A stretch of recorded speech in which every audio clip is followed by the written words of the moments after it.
We had fun with FTL yesterday, so now we get a reward for a salty day of FTL.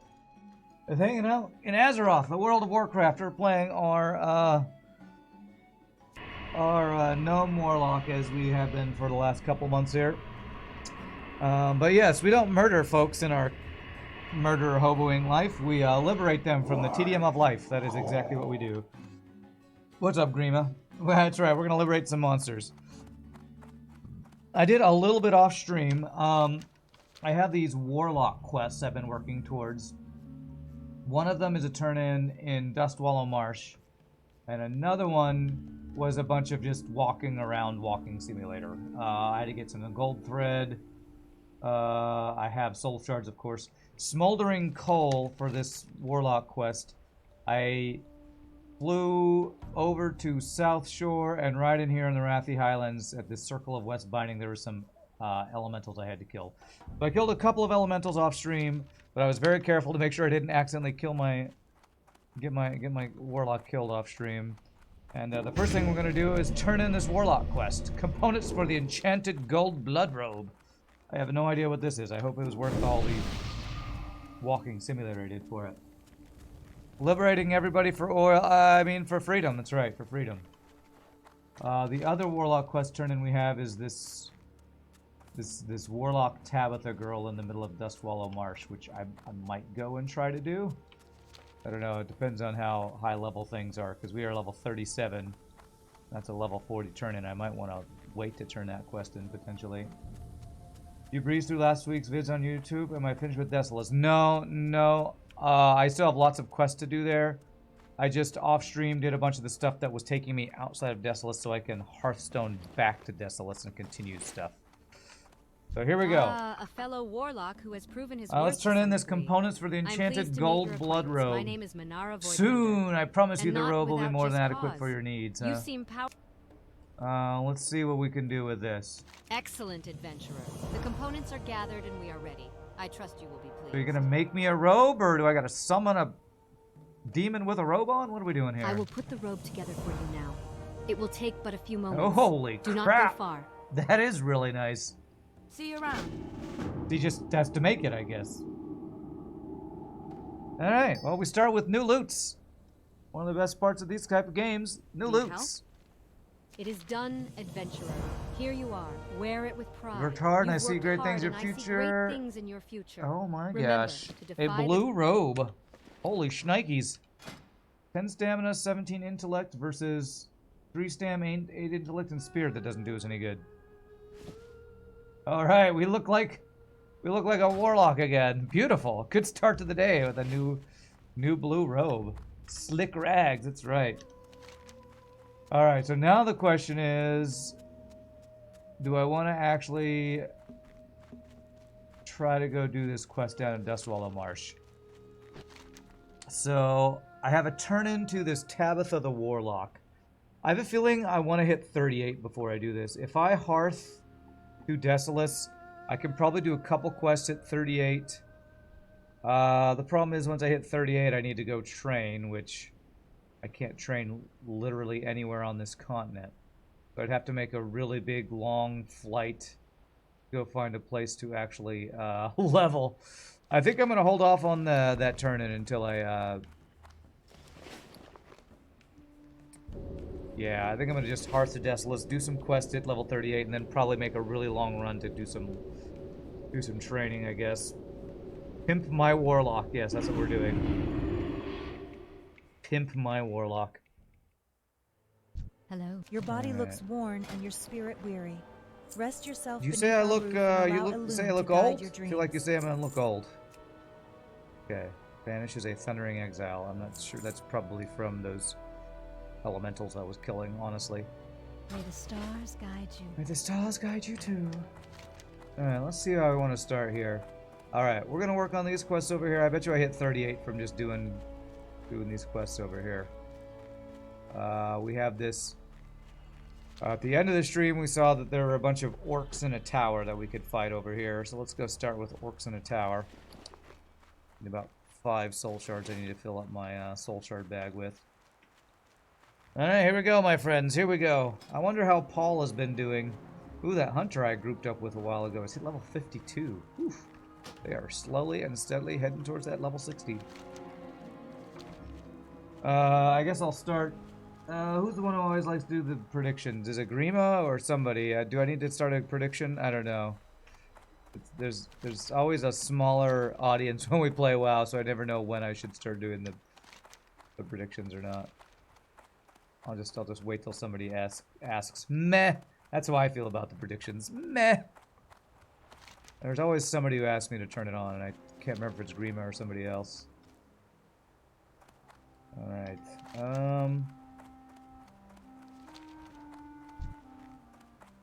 Most of these quests are pretty level appropriate. Level 36, level 39 is a little high. Level 33 for the first one we're doing today.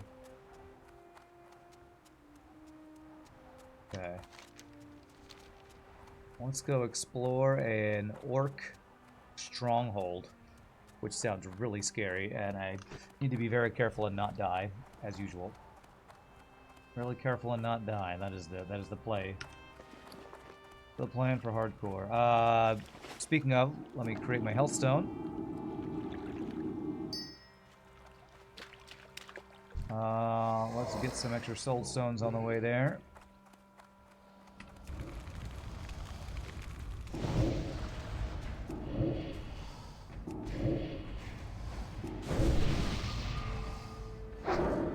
Okay. Let me get slow, and I'll drain your soul. And iron lockblocks, alright. Alright, burning blade. I guess it's not all orcs. Oh, you are an orc. Okay, I thought that was like an undead or something. Alright, let's work our way through here, and let's work our way systematically. Let's not leave a bunch of dudes behind us that can, I don't know, ambush us from behind or something.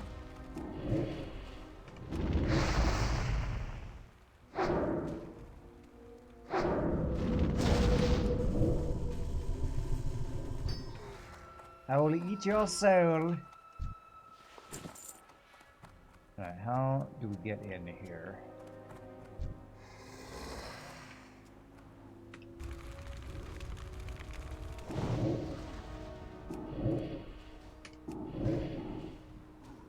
Alright, fighting -6 level enemies, so warming up on hopefully dudes that we can not get overwhelmed by. We can run away if things get bad. How do we get inside of here? See a door over that way. Okay.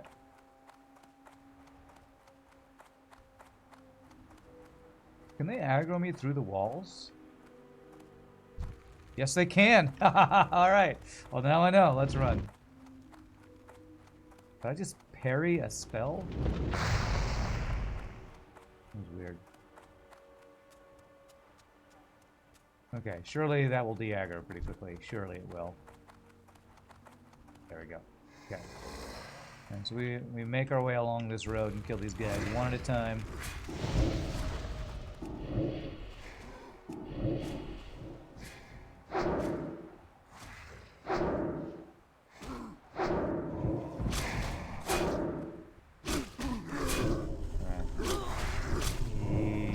More soul shards after this guy. Building a wall at the base of a hill like that is foolishness. Well, it's like on a little bit of a plateau, right? I don't know, I'm no fortress planner, so I'll take your word for it.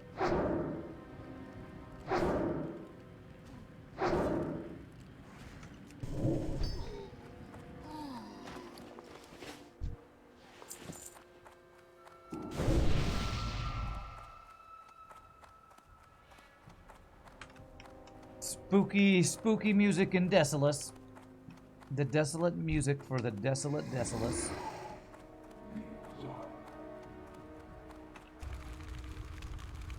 I mean, these guys look like they are warlocks. I feel like we should be friends. Be friends with me, fellow warlocks. Be friends.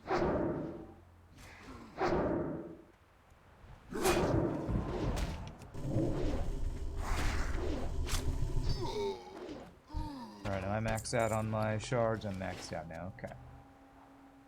Building, let's see. I mean, it feels like building a fortress at the top of a mountain might be pretty difficult too, you know? Like, isn't the first thing you do when you build a building level a foundation? And if you do that on top of a mountain, surely that's got to be difficult, right? Surely, surely. It's not difficult, and stop calling me Shirley. Pie boy over here, that's what he would say. Now you attack him while I bandage myself.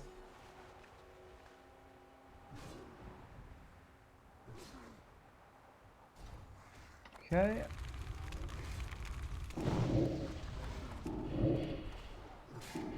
Let's do some drain life here.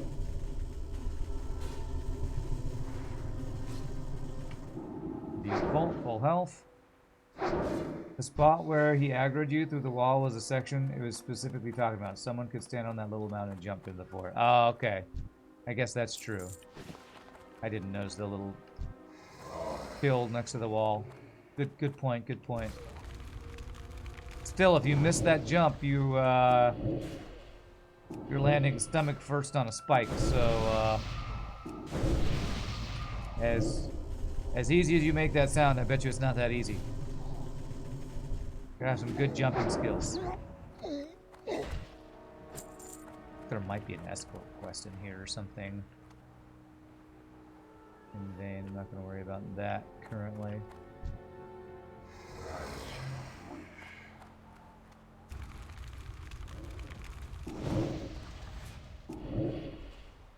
Pro tip, don't miss the jump. That the pro tip? Like, don't die in FTL. It's pro tip, super pro. Super pro tip right there. Right at this spot, you remember dotting up a human mage that was running out the gate with a bunch of mobs chasing him.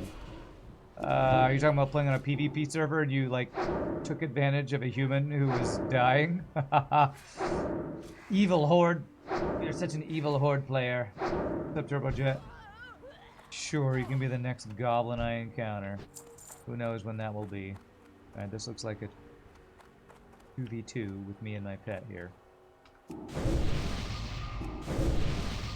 Although I have a feeling we're gonna get a patrol walking by while we fight this, so I'm gonna run if needed.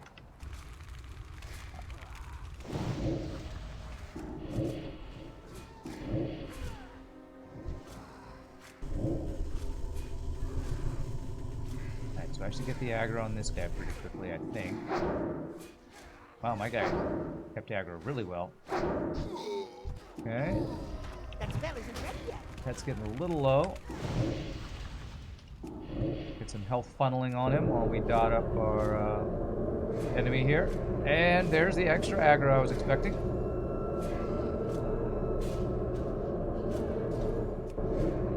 Could be good. There.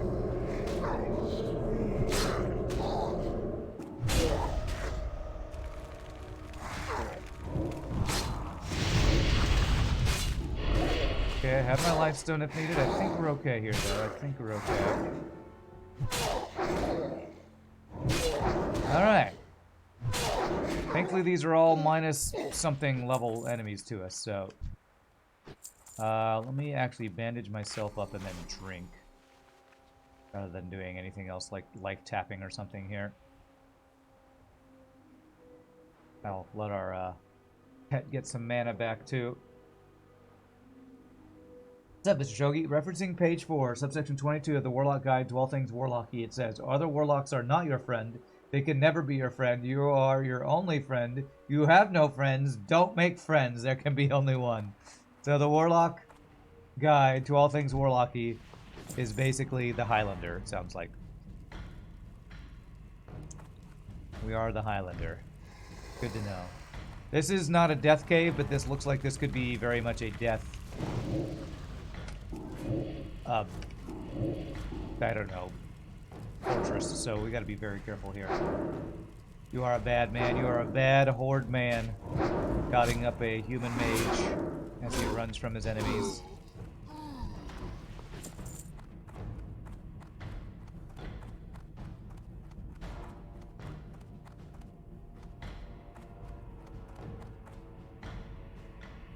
31. Shadow Mage. Okay. Sending my pet in, and we're going to see how this goes. The way to the entrance should be clear. There are a bunch of dudes inside this little tiny room. I should be grateful, I guess, if they're not running to each other. It's kind of sketchy here. Let's check behind us, make sure it is clear. Guy in there. Okay, here's a person walking. You almost forgot to get your daily cookies. Don't forget your daily cookies. That's still recharging. What's up, by the way, Shogi? Hope you're doing well, sir. I started in my never-ending quest to find something fun to do off-stream that's gaming. But I should probably do less gaming. I looked up Star Wars Galaxies private servers and found a Star Wars Galaxies reunion or reconstructed or something that I started messing with last night. Speaking of old school MMOs, I'm pretty sure this is an escort quest, so let me clear out this room. Do we fight 2 here? We do. Okay.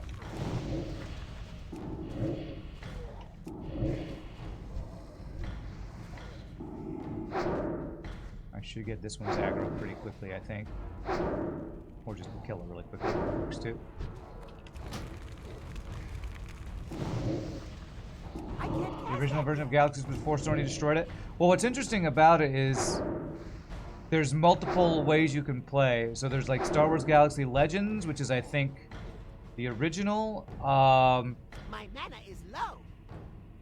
There is... The one I'm playing on is after they did some sort of combat update, which might be what you're talking about when they destroyed it, which I never played it, that version of it. So, I'll be honest, I don't remember the game super well enough to remember what it was like, the original version. The combat is really slow, and this is with the combat revamp version I'm playing, so...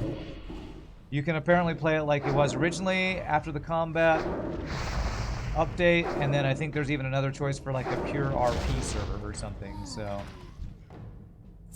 Alright, let's get this escort quest started that might just kill us. Do this, do this. You played OG Galaxies before the major changes? They have an emulator that does the old version. So much fun, yeah. That one, the old version, the original version, I think is called Someone has finally come to help. Legends. Please, adventurer. I need your help. Okay, so she My said she's brother not Tyrannus leaving and until I we were find her captured brother. and brought here by the Burning Blade. I think they mean to sacrifice me to their demon masters. I knew coming to Desolace was a mistake. But I think this is an Tyrannus has escort. recently begun craving knowledge of all things arcane. But she won't Even leave against the until wishes we of our go people. find her brother's pendant or He something. decided to make this right as trek they even after respawn. hearing tales of this land's demon infestation. I Okay. fear the worst for him. We were brought here after the orcs slaughtered Yeah, I all played the OG guards Star and Wars slain Galaxies, all and the I remember terrible being things they pretty did to fun. them. I thought surely they would kill us right there and What I then. remember about But it Star Wars became Galaxies obvious is they it had was other kind of known as the plans. best Tyrannus like attempted to trading speak and to them. I think he wanted to impress them with profession MMO out there. See if I can sneak by these guys. Nice. Alright, so it's in this building over here, it looks like. So the combat is... Apparently Star Wars Galaxies came out like kind of right before WoW, and so WoW just kind of blew everything else out of the water. And I'm seeing how the slow, clunky combat was not loved by everyone. I'm still kind of messing with it. I only played like an hour or two last night. The crafting system in that is so good. I think they're gonna sacrifice me to their demon masters anyway. In an emotionless voice that doesn't give a flying frack. Anyway.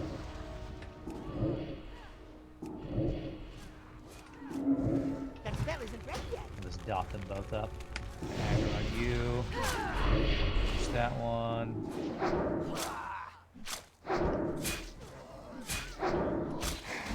You understand how younger players would hate Star Wars Galaxies. It's very different. Well, I don't know about hate. It's just like it's dated now, you know. Like WoW to probably a lot of people who play MMOs today, like New World or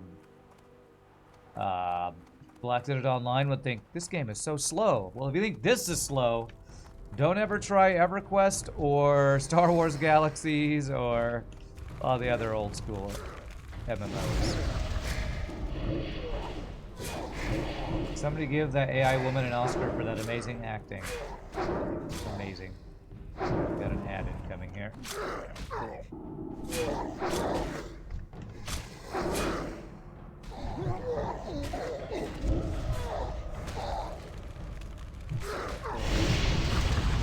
A friend of yours used to play Star Wars Galaxies back when it came out. Yeah, I tried it when it first came out.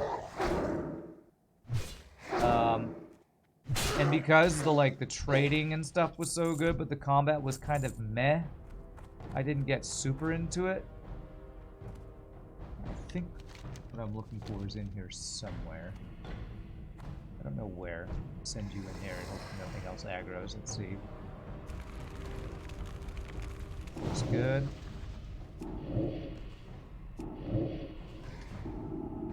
Feel bad that you only ever made it to level 35-ish in Stranglethorn Vale in the original WoW. Yeah. Just clear out this entire place so that we can search. Probably just like a bag on the ground I need to grab or something.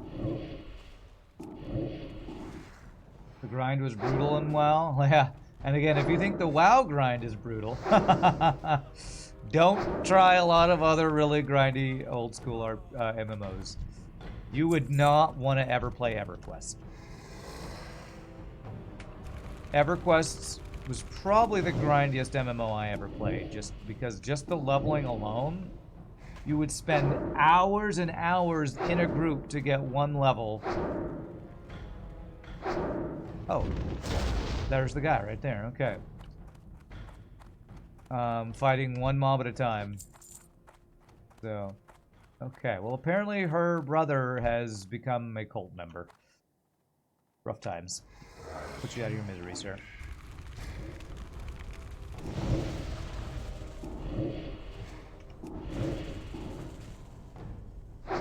You've heard horrible stories about the grind in EQ. Well, the thing is, it's like horrible stories, but it's also... It might sound funny, but it's part of the charm. Like, in EQ, you don't play to level up as quickly as possible, get to endgame, and then start raiding. EverQuest was back in the day when the internet was new, and just being in EverQuest was like hanging out in a chat room, you know? But instead of just chatting with people, you're, you know... It's like you're doing a D&D session with friends, you know? So, the grind was the game. The game wasn't something else. The game actually was the grind, you know? You might get the Star Wars Dark Forces remaster. Looks awesome. That I'm not familiar with. I don't know if I ever played... I think I've heard of Dark Forces.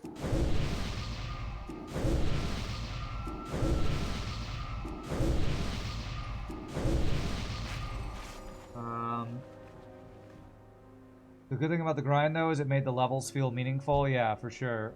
Whenever you got a level, every time you hit a level, it was a huge accomplishment. But that's kind of old school gaming for you right there, too. Anytime I go back to EverQuest, I like enjoy it for a while. And then the endless grind is like, okay, I can see why I don't want to do this all the time in my modern day gaming anymore. Yeah, it's about the journey, not the destination. That's one way to put it, for sure.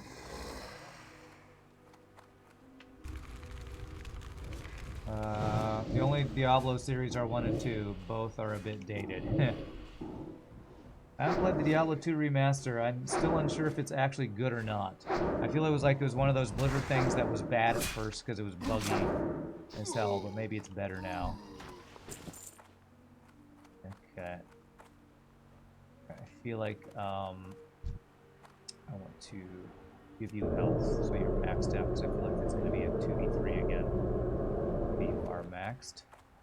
I'm going to max out my mana. Basically, bandage. What's up, Lobso? How you doing? Yeah, the first Diablo is definitely more dated than WoW, for sure. Diablo 1 was like, what, mid-90s, I think? And WoW was like 2000... What year was WoW? 2002 or something? And then got all of the other.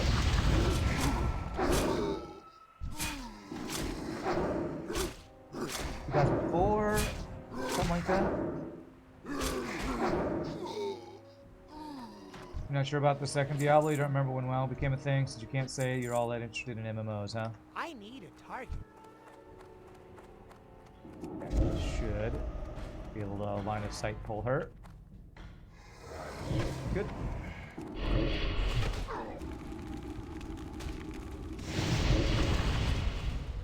Diablo 2 is like 99 or something like that, yeah.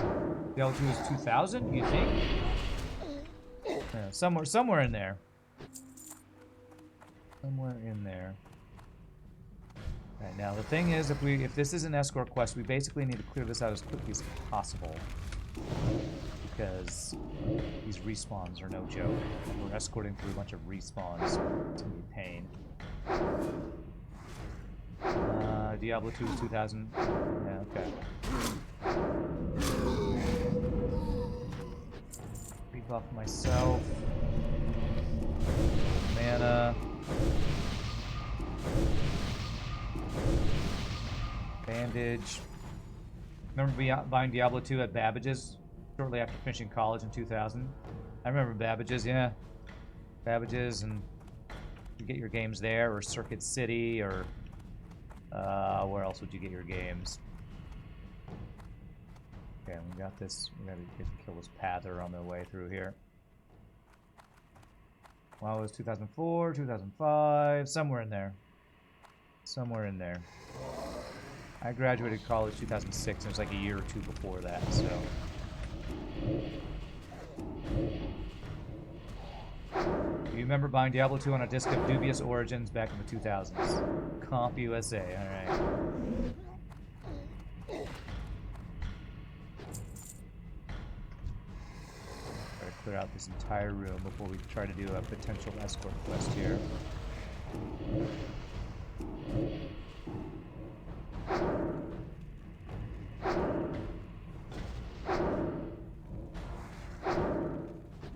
Okay. Get that one.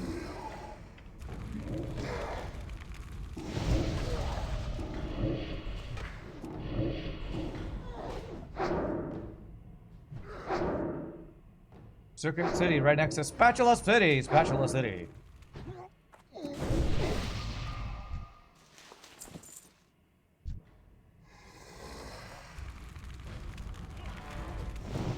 Hey, we have a human in here mixed with all the orcs. Cross-faction, cross-race, warlock loving, I guess. Alright, heal yourself, sir. Loot. Mana up. Bandage up. Alright, let's see if this is an escort or what. Let's see what we got going here. Am I saving you, lady? Your brother turned evil. This is terrible. Make our way to safety. Escort. Okay, let's do it. If it wasn't by your hand, it would have surely been. And of course she goes this way. I suppose I should thank you. Please forgive me if it doesn't seem sincere. Oh god, she's just gonna walk right by. She's freaking dead. She's freaking dead. This escort's instantly gonna be lost. You are still willing. I will accept your aid in escaping this horrible place. When you are ready, we can make our way to safety. She's dead around that corner, I know it. The time is now then. I appreciate your efforts, and if the situation Okay, she's only got one fighting. Maybe she'll live. Frickin' escort quest in WoW, man. Let's do a couple mana things here. Bandage, 3, 2, 1. Now. She sounds so enthused. It's the AI, man. The AI voice acting. Give her a break. She didn't graduate from AI voice acting college. She only got her associates, not her bachelor's. We live in Kansas City. We actually still have a mall that is doing great and thriving, huh? Okay. All right, I'm going to let her aggro first. I know I left a lot of enemies back there that I did not loot. But completing this quest is more important.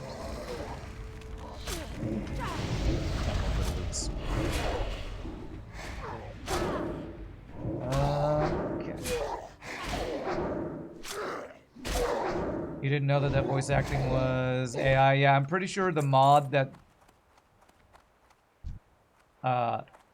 is adding all these voices to every quest text is an AI generated thing.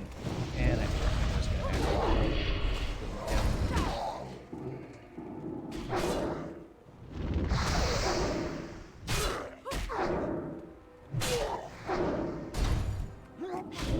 I can't pass that. And now she's not aggroing this guy. Okay, she is. Good. Humans couldn't be that level of uninterested even if they tried. Sure.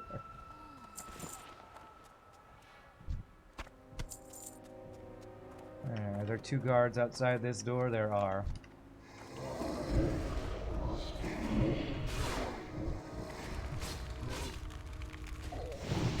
I'll get the aggro on this guy. If I get the aggro, I mean kill him.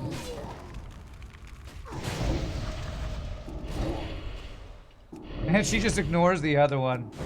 Sure. Sure, yeah, we'll just take care of that while you walk off, lady. Oh my god, escort quests. Escort quests are just the absolute worst. Just the absolute worst. Alright, well, she didn't aggro that one somehow.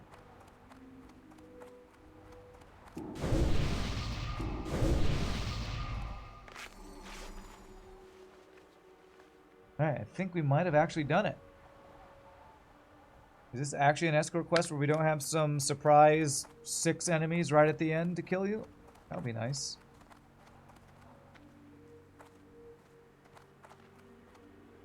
GG! Nice! Ooh, and an iron deposit just hanging out over here. Okay, very nice. Successful escort quest was successful.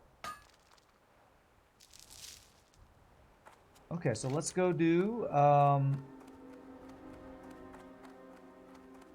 these off-the-coast quests over here. And I'm guessing these quests and their turn-ins should definitely get us level 38. And then I might have to do Walking Simulator to go get my level 38 spells. Before heading back to Dustwallow Marsh for the Warlock quest that I have.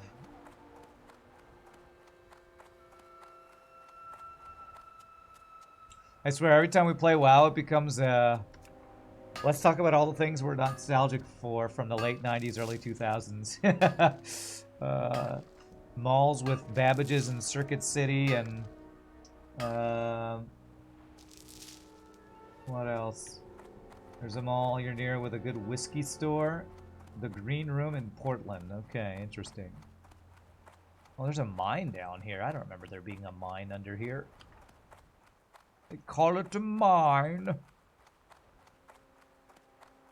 Yeah, that is actually a mine. Thought it was just maybe a little mini cave, but apparently there's got to be some quest to go in there, and then I don't know. It's probably maybe a horde quest or something. Alright, you go kill that guy while I mine the iron, sir. Please.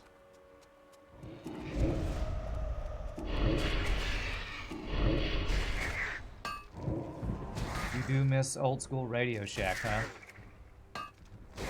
I never thought there was much to do at Radio Shack, you know? Like GameStop, you can sometimes play games there and check out all the cool games. I don't remember Radio Shack being a place that me as a gamer would want to go to.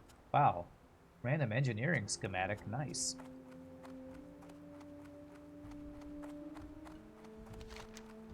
What would you do at Radio Shack? Like, I would go to Radio Shack if I needed extra cables for my TV, or something. I wouldn't go there if I'm like wanting to look at the latest new games or anything. Not so much for games, just for hobby electronics. Like, so you didn't have to wait on shipping from DigiKey and stuff. So that's like electronics tinkering. Oh, okay, I guess I just didn't do that as much then as you all did. Electronics tinkering. Remember, as a 14-year-old nerd watching the 19-year-old nerds who worked at Circuit City stand around and play computer games, and you wanted to be them. That's right. Hey. Free money. Been a while since I've skinned somebody else's kills, but let's get that free money.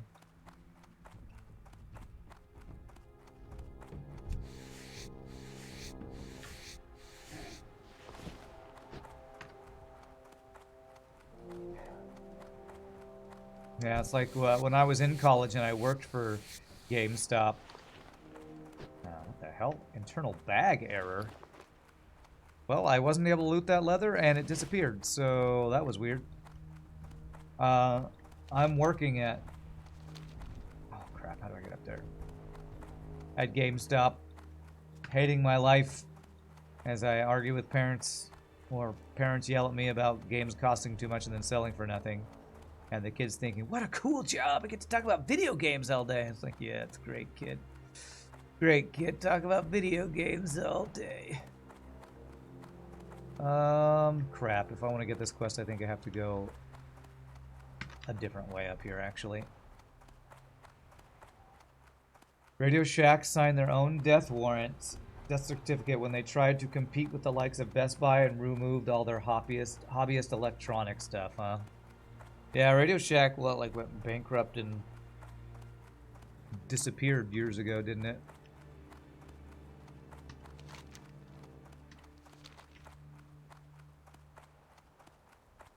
Alright. Well, if it's any consolation to Radio Shack trying to compete with Best Buy, I wouldn't be surprised if Best Buy goes under because of Amazon, like so many other places have, eventually.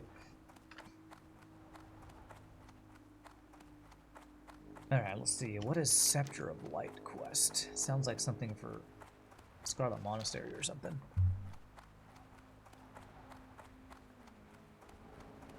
Everyone gets their turn sooner or later. I wonder what's going to be the Amazon killer then. Will anything ever kill Amazon? That's the question. Wait. This isn't where the quest giver is? Where the hell is Azor Aldemort? Where is Voldemort? Oh, he's down there. Okay. I was in the right place earlier. I just walked right by this guy. There's always a bigger fish. Skynet. They'll kill him. All right. The Burning Blade and Thunder Scepter of Light in Fortress to the return. east is rumored to have acquired the Scepter of Light. Oh, that's where I just was. Okay, Legend well, tells that the I scepter won't was do that able one to yet. I sink want to go do entire this cities under the Great other one. Seas. The Burning Blade After must I did not be all of allowed that to killing possess of such those power. Burning To Blade that dudes, end, now you I need must to go back retrieve the there. scepter. Classic WoW. Oh, you just killed 30 dudes in that place? Here's a quest to go kill more 30 dudes in that same place that you just were. Why didn't you tell me this yesterday? No, it's fine, it's fine.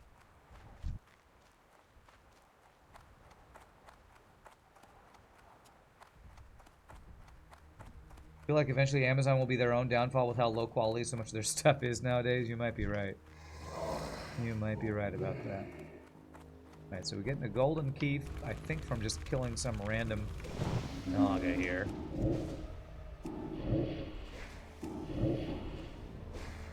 Killed 30 different dudes, but I already killed 30 dudes. No, you didn't kill the right dudes. No. But they all look the same. That's racist. Okay, sorry. Sorry about being racist. Alright, well, golden key done. Silver key is from something else. Well, that was quick at least. I thought I'd have to kill 30 of these dudes to get the gold key. I'm gonna guess this is from like crabs or something. Got an unending breath here. One of the best parts of being a warlock, I can never drown. No drowning deaths. Most of Amazon stuff is cheap knockoff shiznizzle. I guess it depends on if you're getting stuff directly from Amazon or if you're getting it from somebody who's selling on Amazon, you know? Some stuff is good if you're, like, buying from somebody who is just being distributed by Amazon. But yeah, true. Like, if you're buying USB cables or HDMI cables and you get the cheapest Amazon version, you're probably getting something that's very low quality. Alright, let's see what we gotta kill for these things. Yeah, these crawler dudes. Oh wow, there's a sunken ship over here.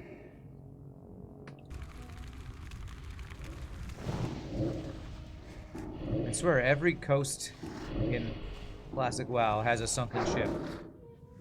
Okay.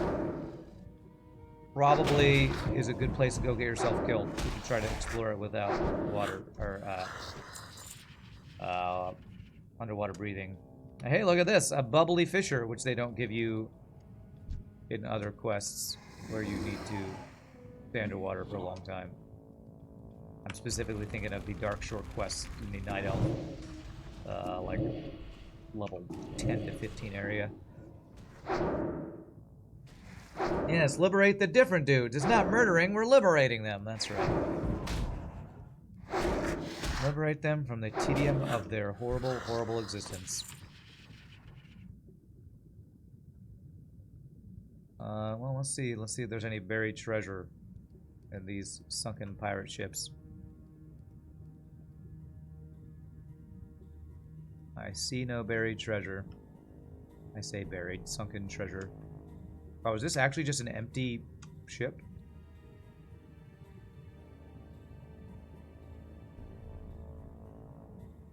Just empty. I don't remember any of the ships in OG Classic WoW just being completely and utterly devoid of ghosts or murlocs or whatever these things are called. Pincer snapper dudes. Crazy.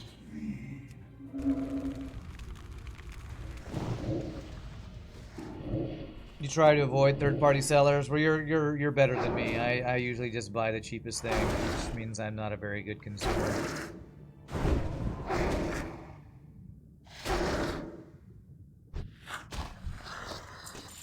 Okay. All right, Racklemore Silver Key, where you at?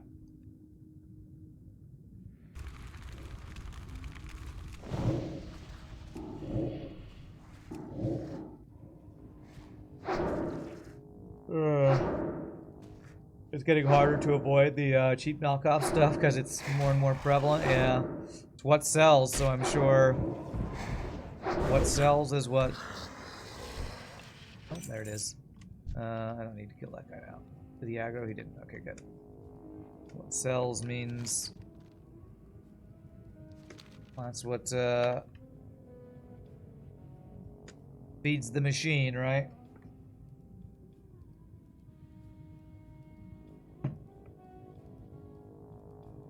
Okay, so we are going out to some island over here to get a satchel and claim the treasure, because we have 2 keys. Our treasure hunt.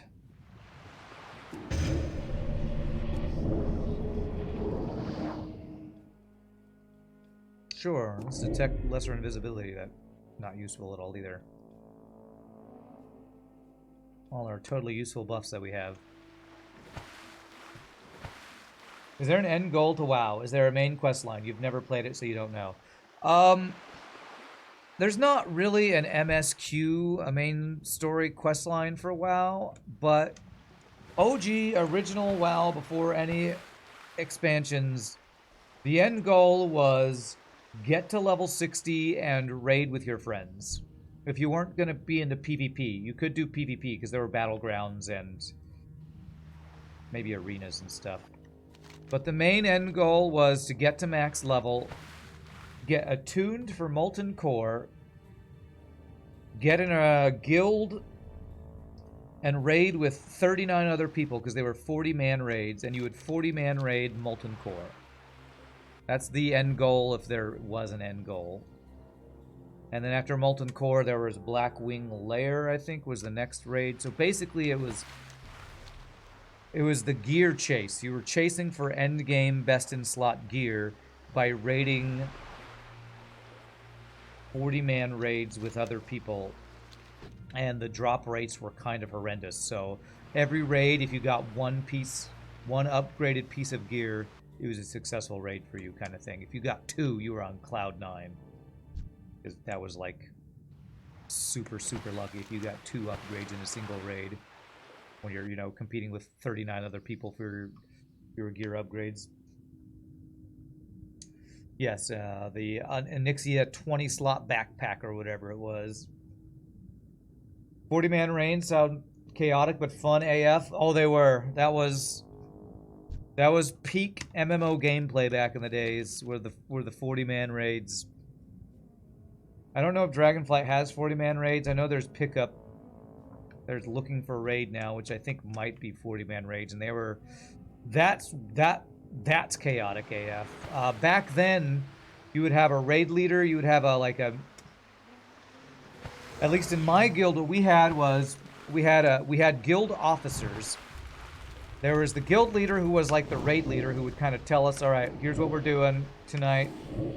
You know, I'm going to call the enemies. I'm going to mark which enemies we kill, which enemies we crowd control, which enemies get off-tanked, which enemies get main-tanked. You have, like, the healer officer, which was my little brother, who assigns, okay, you heal the main tank, you heal the off-tank, you spot heal around the raid.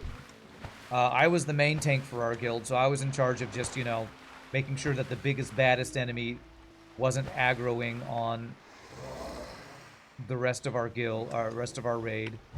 You had, like, the main assist, who was usually, like, the best DPSer or the DPSer who you knew wouldn't get distracted or die, and they were in charge of choosing which target to burn down first. And then you'd maybe we had, like, a mage officer who would be the person who's most important for calling out or making sure that enemies are crowd controlled. So you had people who had jobs. It was chaotic, but it was super fun. And it was also, you know, if somebody messed up, everybody blamed that guy.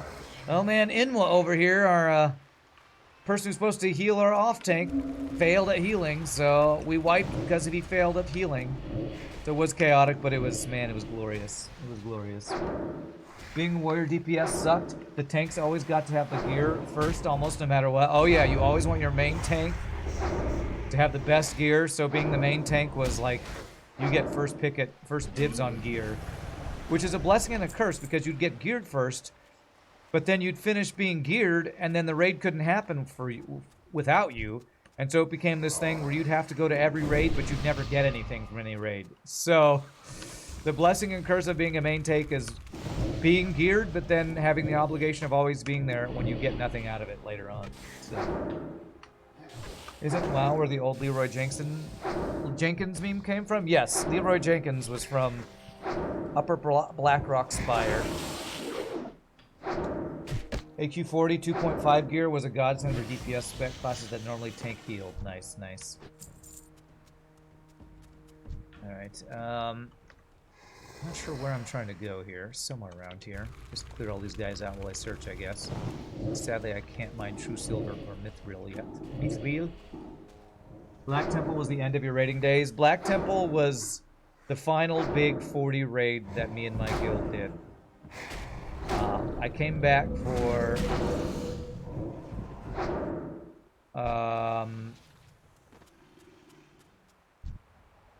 what was it? The Northrend place, the icy place. Oh, there it is. And just never really got back into raiding again because it felt more and more like a chore. The more I did it, the more like a chore it became, and the less fun hanging out with friends it became. You were Ret Pally, and you were always asked to help the healers, and then we get yelled at for sucking at healing. Well, that sounds like you had a guild that didn't know what a Ret Pally did, which seems kind of weird. Alright, what do we get here? A wand that is a downgrade. Or or a shield? Okay, I guess I'll look and... Oh wait, I get both, actually. Okay. If you're asking a rep pally to heal, you're either super desperate for heals, which would be not surprising. Every guild is always super desperate for heals. Or your guild doesn't know what a rep pally does.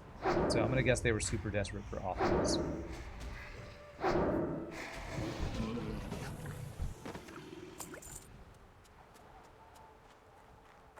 Black Temple nuked your guild, but you tried. Black Temple was, like, frickin' hard, man. That was... When our guild finally killed Illidan Stormrage for the first time, I'm pretty sure I missed the first kill because I, like, wasn't able to go to that raid, but I had been there for every raid where we were learning the Illidan fight, and they finally got it the night I had to miss. And I was so pissed because I missed the first kill. But we farmed him a couple times after that before, you know, we started not having fun and giving up. But I was so pissed when I missed the first kill of Illidan. So pissed. Gem of the Serpent. That was Gem of the Serpent. Do I do something with that? I think that must be for a quest I don't have.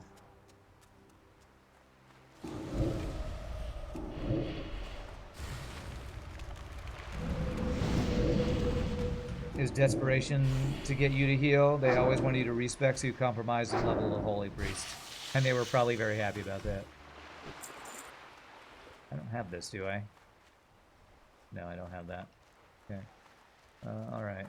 These Myrmidons can't drop what we're looking for. I'm looking for a satchel dropped by casters, I think. God, I'm just gonna have to farm these guys until the ones I need to kill spawn, aren't I? Alright, let's just farm these guys for a bit. Probably get me level 38. You struggled with turnover, and Black Temple was the final nail, yeah.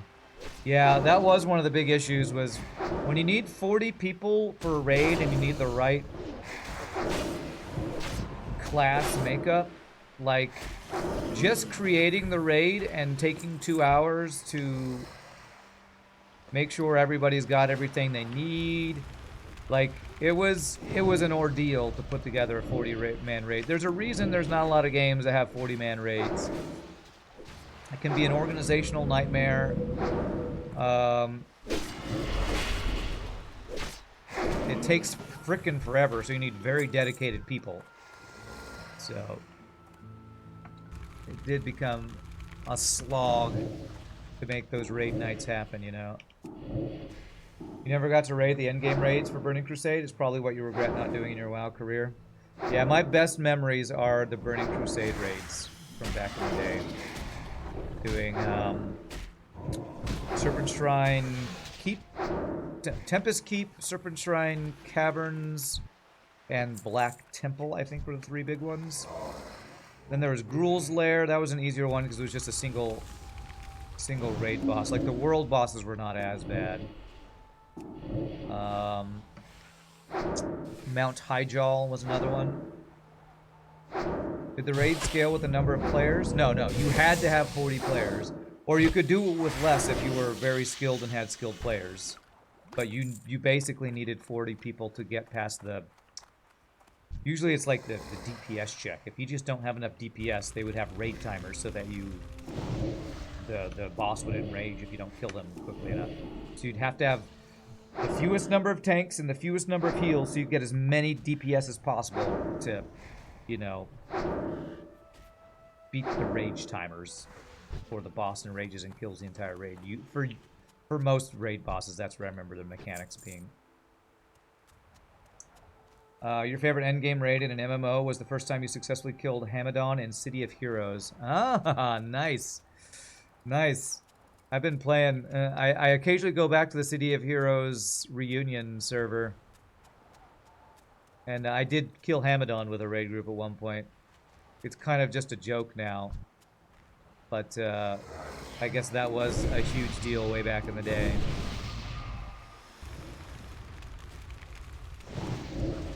Made sure to not make that mistake for Lich King.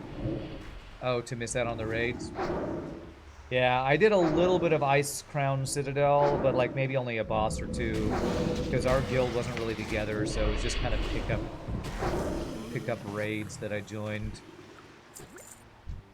And it's just not the same if you're just picking up a raid with randos than playing with your friends that you've built up, you know, a relationship and a history of doing dungeons and events and stuff with. It's just not the same.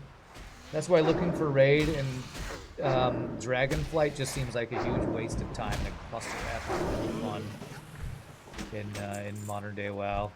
I did that once when I went back and played a little bit of Dragonflight, and I was like, this is just ridiculous. Nobody knows the fight. Everybody's just yelling at each other. It's not fun. The Hamidon raid just became what we did every Sunday. Yeah, that's kind of what it is on the live or the reunion servers of City of Heroes now. It's like every Sunday somebody does a pick up Hamidon raid, I think. Come on, where are the Naga that drop what I need? None of those. Maybe there's some down here. You're assuming there were some raids you could do without 40 people? Eventually they added like 20-man raids. And here, what were those called? Like there was Zol Amon, that was like a 20-man raid. What is this thing? Slitherblade. Hunter, yeah, that's one I can drop it. They did add some 20-man raids. And as the expansions went on in WoW, I think there were fewer and fewer 40-man raids, but I kind of stopped playing after the Northrend expansion, whatever it's called. My brain can't think of it. So I don't know what it became in the expansions after Burning Crusade, really. You're one of the first warriors to get this one insane trinket. It was literally the Super Saiyan of items for warrior. For the most part, 40-man raids were always the best loot, though. Yes, they were definitely the best loot. It was the harder content, had the best loot. God, these guys all are dudes that won't drop what we need, aren't they? You were playing on City Heroes Rebirth, but just couldn't find a consistent team and stopped. Yeah, you love soloing and all, but wanted to do the task forces and strike forces and just couldn't get teams during the hours I played. Yeah. Yeah, it was City Heroes Homecoming. That's the server I was playing on. Or, was it a server? Or, there's multiple servers in the Homecoming.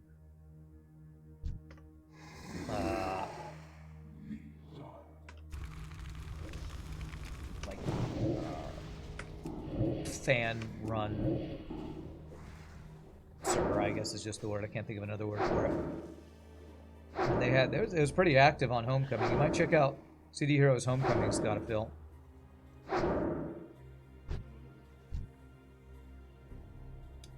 It felt pretty active there. I didn't join any guilds because I didn't really want to get into it, but I did do a couple raids. Alright, none of these things are dropping the thing we need.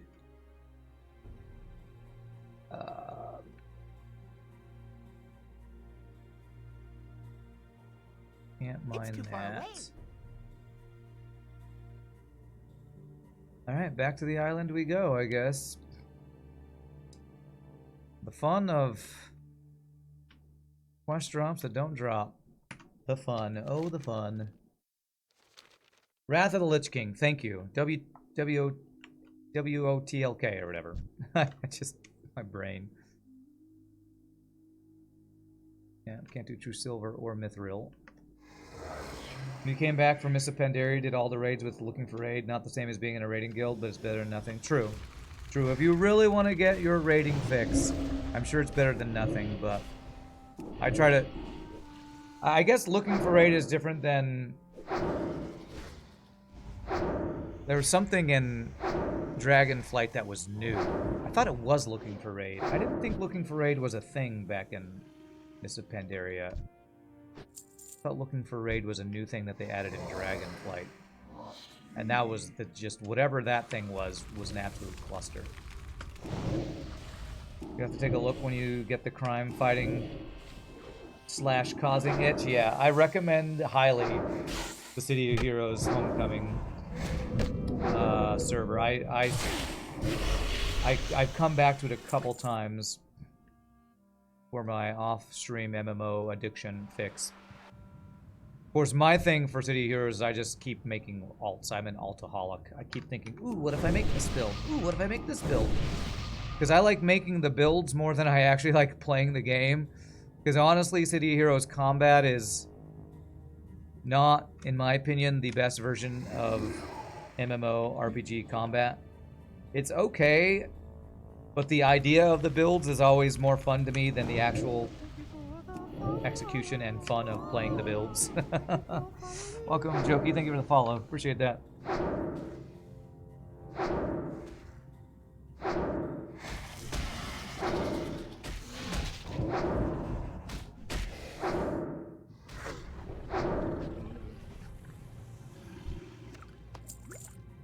Sorceress, you don't drop what I need. None of you guys do. Do you? Yes, Tide Hunter. Go get that guy. Ooh, a chest. Oh, this is a lockbox to, for a rogue to increase their lockpicking skill. Holy crap, that's random. It's hard to put down a good theory craft. Yeah, I know. Sometimes I feel like what I really want from a MMO is less good combat and more theory crafting of builds, because that seems to be what I really spend a lot of my time doing. Like playing Path of Exile. You're not playing Path of Exile, you're playing Path of Building. Just creating new builds over and over. You get really into it. Okay, none of those guys. Oh, aggro.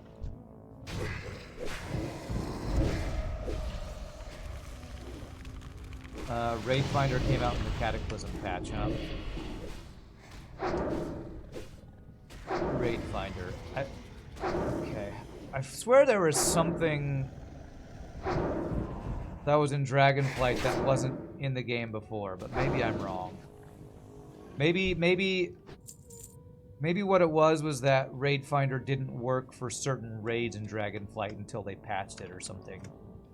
You could only do Raid Finder for older things or something, because I swear when I was playing Dragonflight, everybody was excited when they released something that allowed you to get a pickup raid for the Dragonflight raids. ESO has an insane amount of theory crafting. Yeah, and I actually got into ESO for a while because of that. I was an altaholic and I got a level... What's the max level in that one? I think it's 60 or 70. I got a max level 70 in almost every... what do they call it? Class or architect or whatever it's called in ESO. My problem with ESO is, in my opinion, the combat in ESO is actually kind of terrible. Because in order to min-max your DPS, you have to make use of a bug in combat called animation canceling that is no longer considered a bug. It's now been incorporated into the combat as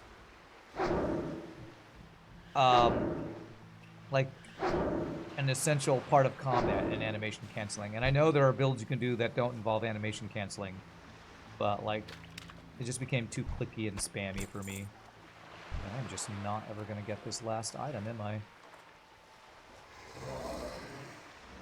Character creator is so great. Yeah, in City Heroes for sure.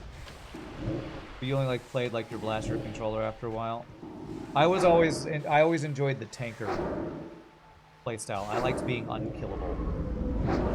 But every time I go back to City Heroes now, what I end up doing is just becoming a solo farmer, you know? Hey, ding 38. Ding 38. Alright. You know, doing the, what is it called? The, you build a fire brute or rad fire brute. And, farm. You just farm. Farm solo. Unkillable. I think they're called AEs. Something where you just farm a bunch of stuff. Personally, like both building and actually watching that build in action. It's only truly satisfying when the build clicks together. The combat sucks. It's nowhere near satisfying. Yeah. Well, and that's why I'm looking forward so much to Path of Exile 2. Because to me, Path of Exile 1, I like the theory crafting, even though it's too complicated and I hardly ever make a viable build. But then when I play the build, Path of Exile's combat I don't think is actually as good as a lot of people think it is. It feels a little clunky. It's not as smooth. There's not a lot of great movement in the game. And a lot of the videos I've been watching about Path of Exile 2, interviews with the guy who's the lead designer, what he's most excited about Path of Exile 2 is that he just thinks the combat is better because they built it from the ground up to be smoother, more responsive. So I am high hopes for Path of Exile 2's combat just being better and still having the great variety of build diversity and theory crafting and stuff. PoE has both. I don't know. I don't think the gameplay in Path of Exile is actually that good, man. As much as I love the game and played it a ton, I don't actually think the combat is as good as a really good as it could be. Yeah, ESO is very micro intensive and it's very click heavy. So my arthritic hands, after a while playing ESO, it became so painful I couldn't play it anymore. UNG, you enjoy PoE combat quite a lot. Problem you see is A, no feedback, and B, frame rate issues. Yeah. I don't know.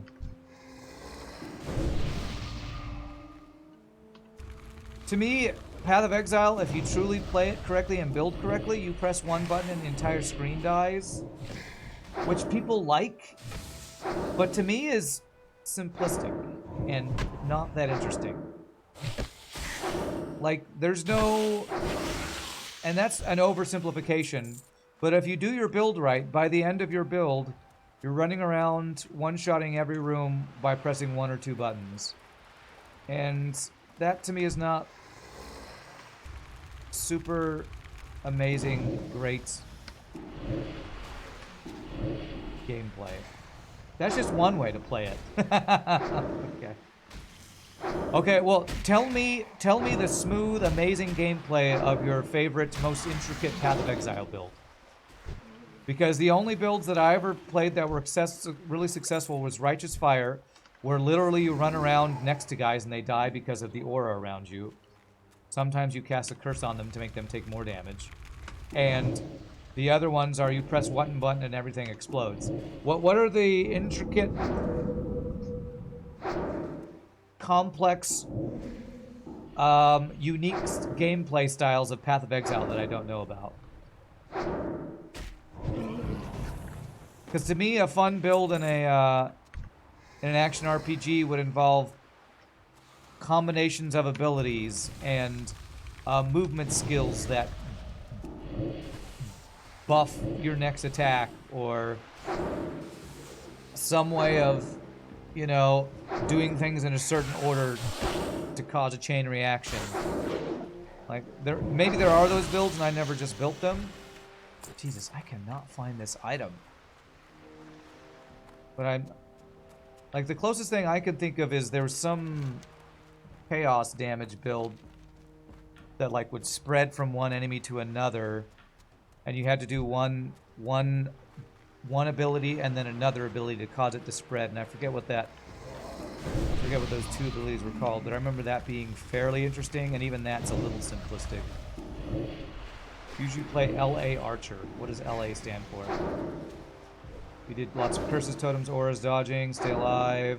Monsters one lower tier, didn't get screen time, but one spicy maps involves a lot more than move attack. Lightning arrow, okay. Alright. I don't know, that still just sounds way more simplistic than what I feel like the best type of action RPG could be, and that's, I'm hoping Path of Exile 2 is more interesting than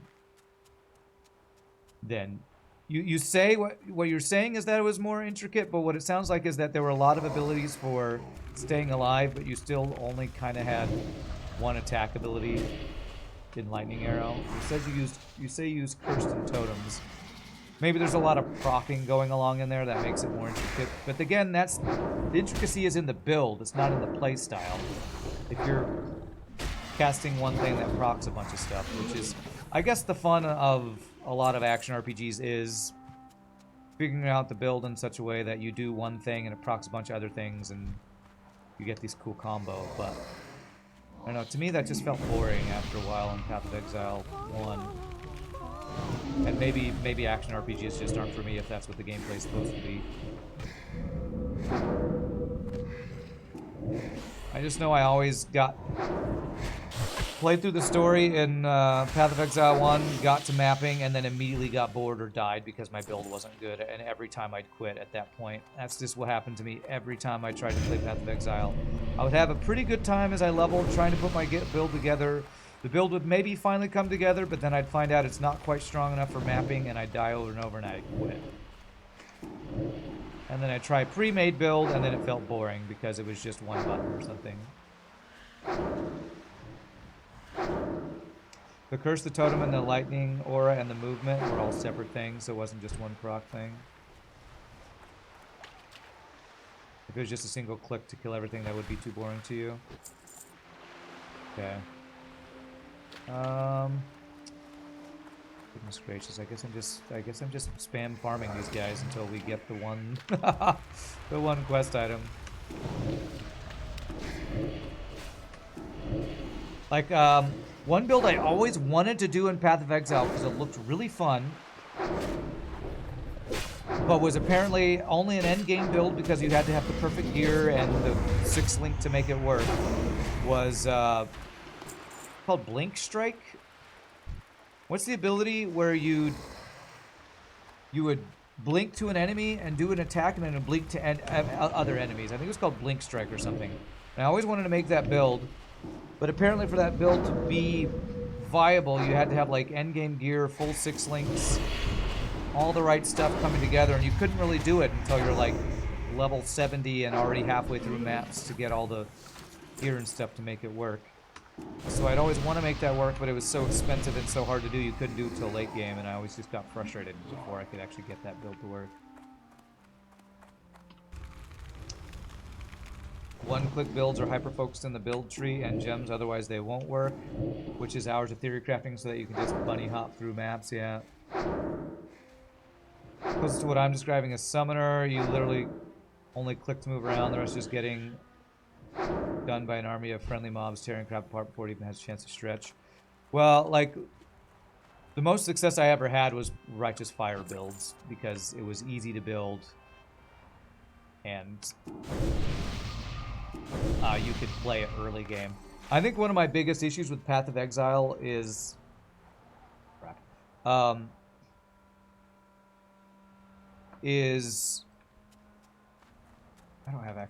do have some food to eat. Is that you can't play the build that you want to play late game, early game. And that pisses me off. If I want to make a trap build for Seismic Trap, but I don't get Seismic Trap till level 50, and I have to use Explosive Trap for the 49 levels before that, that just feels terrible. The fact that you have to play a build you don't want to play the build you want to play late game just feels clunky and horrible. And that's probably an issue with a lot of action RPGs, but that was the thing that frustrated me the most about Path of Exile. I could never play the build I wanted to play until long after I got tired of playing the build I didn't want to play, if that makes sense. I don't know if that'll be any better in Path of Exile 2. You've yet to try Righteous Fire? It's really simple. You build health, you build fire damage, and that's about it. Because Righteous Fire's damage scales off of your max health or something like that. It does percentage max health damage or something. It's stupid simple, and it's one of the few builds I actually played fairly late. Path of Exile 2. Path of Exile summons the inner crybaby of people, it sounds like, huh? You often use completely different skills while leveling compared to the one you're using in tier 16 maps, yeah. And I always just got so tired of my crappy build that's getting me too late game that I just don't ever get to the build I actually want to play. And that's why I never got a Blink Strike build to work, because you have to play other builds before you can actually use the skill that I wanted to use. Yeah, it takes hours to map out and figure out those builds. It does. So those are the two things that bug me. You can't play the build you want to play in Path of Exile 1 early game unless you theory craft for hours and hours. And then you have to have your Path of Exile degree to do that thing. So I'm hoping Path of Exile 2 finds some middle ground for the things that made me not get as into Path of Exile 1 as I potentially could have and maybe even wanted to have done.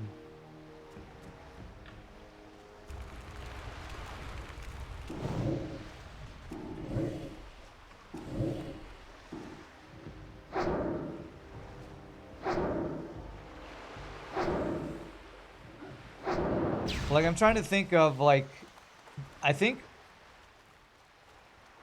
Diablo 2 is widely considered the best action RPG of all time. I think, at least for the people who don't think Path of Exile is the best, and even probably a lot of people who play Path of Exile now still think that Diablo 2 is one of, if not the best action RPG of all time. I'm trying to think of what the builds were in Diablo 2 that were so good. Were they just one-button builds, or was there more to it? Like, I remember playing a Frost Orb Sorceress, and Frost Orb was one of your main damage abilities, but you'd still use things like Blizzard, and you'd still teleport around. And during versus certain boss enemies, I think you'd use the Electric Nova that does % health damage to get them low before finishing off the high health boss with the Frost spells. So I don't remember if there were Diablo 2 builds where it's just you use one ability. And maybe I'm oversimplifying a lot of Path of Exile, but there are some builds that are like that. So I don't know. I don't know if there is an action RPG that has the perfect mix of, I don't know, combo abilities and not one-button builds or what. It's fine to dream, yes. That's what I dream. My dream is of Path of Exile 2 having the perfect mix of complexity and simplicity. That you can make many, many builds, but it not be so hard to create those builds that only people with degrees can create those builds. That's my dream. And so far, the closest ARPG to do that has been Last Epoch, which for some reason I'm bored of Last Epoch now. So maybe action RPGs just aren't my genre or something. If Last Epoch is the one that's the closest to finding that mix, and I've stopped playing it. You're hoping No Rest for the Wicked is a good mix of weapon combat and skill trees. You do prefer the hit and dodge style of combat, though. I like the more strategic style of combat. That's why, to me, the perfect game would be the MMO that finds that mix of complexity and simplicity. And that's why my biggest hope for a game that becomes the game that I just play forever is Ashes of Creation, because it's an MMO that's trying to do old school tab targeting, cooldown based, skill based mix of abilities with modern day graphics and updated mechanics. That's my dream of an MMO, having that mix of old school tactical gameplay and new school, some convenience, and not everything is you have to spend 2 hours running across the world to get the quest completed that you're working on. Your reply was dreaming was in hopes that D4 doesn't make you hate it. D4. Talking about Diablo 4? Well, I never got into Diablo 4. To me, Diablo 4 is the other spectrum from Path of Exile. Path of Exile is too complicated. Diablo 4 is too simple. There is no build diversity in my brain for Diablo 4. Just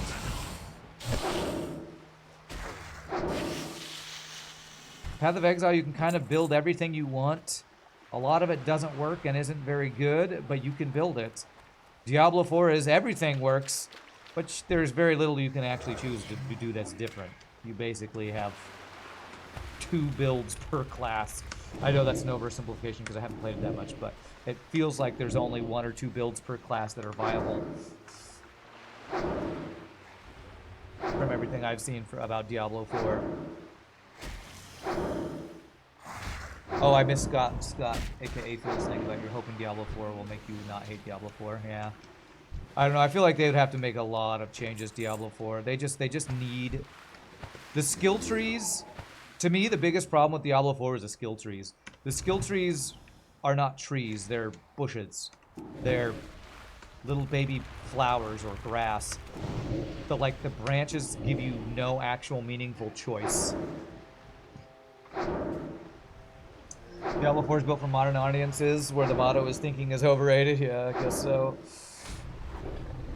That's your main issue with Diablo 4. Yeah, it's just there's no meaningful choices. It's like, all right, the video. There's a video I watched that was popular for a while. That was on YouTube about. It was kind of a tongue-in-cheek thing saying Diablo 4 players will hate Last Epoch. And it was basically a thing talking about all the thing Last Epoch is doing right that Diablo 4 does wrong, but it's saying in a tongue-in-cheek way in that Diablo 4 is the perfect game, and this is why the perfect game lovers that love Diablo 4 won't like Last Epoch. And the great comparison was look at the difference between the skill trees of Fireball. I mean, Last Epoch can make your fireball turn into a flying meteor that changes into multiple different things. It becomes plasma. It does all these different things. I'm getting tired just thinking about all these choices. But Diablo 4 is perfect. It gives you two choices. Your fireball can do more damage, or it can do more crit damage. It's perfect, succinct. It's just the perfect amount of choice. And that tongue-in-cheek description of Diablo 4 was like the perfect description of what's wrong with Diablo 4. It's so great. You can have it do more burn damage or more crit damage. God, thank you, Diablo 4. That's the kind of choice I need in my game. You should definitely watch that video. The whole video is amazing. Just look up on YouTube. I think it's called Diablo 4 Players Will Hate Last Epoch, I think is what it's called. It's such a great video.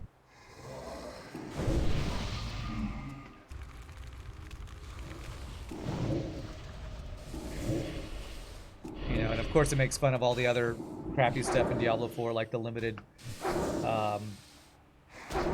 stash space and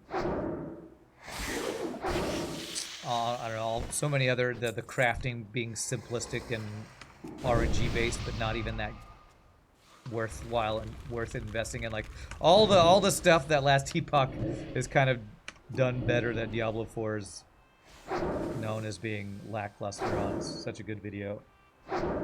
I know, $60 mounts. One of the jokes that he makes in the video is, Last Epoch is only $30. How can you even make a game worth playing for only $30? I need my game to have early access for $100, an expansion that costs $60, and $60 mounts so I can look cool. Otherwise, how can I enjoy the game if it's not monetized correctly? It's so good. Such a good video. Alright, True Silver. Can't mind that. Are any of you guys gonna drop this satchel? I've killed like 30 of these guys. Jeez. Jeez, drop the satchel.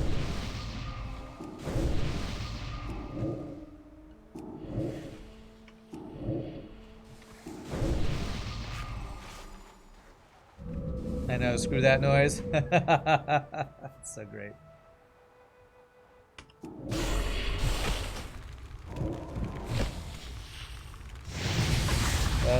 You found the video titled Why Diablo 4 Players Hate Last Epoch. There it is. If you want to share it in chat, you're welcome to. Hashtag not sponsored. That video made me laugh out loud, LOL, many times. Such a good video.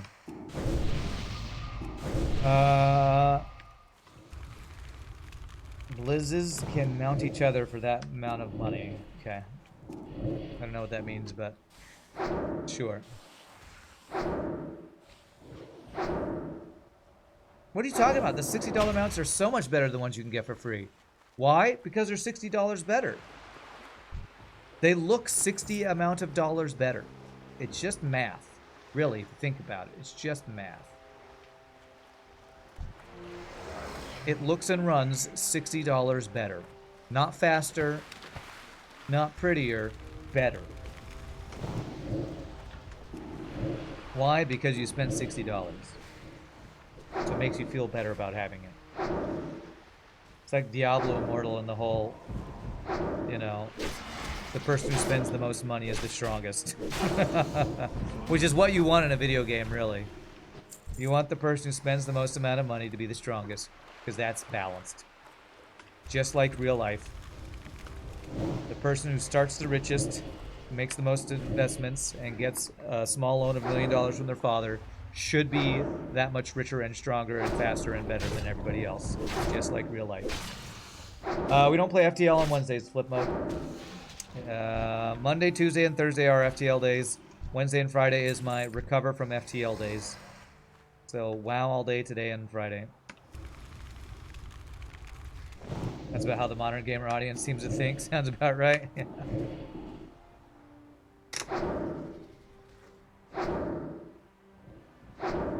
No FTL. Sadly, I can only stand 6, 12, about 18 hours of WoW a week. Although last week we did do a bonus since we did the tournament, so that was about 24 hours last week. So I need some recovery. I require recovery from FTL.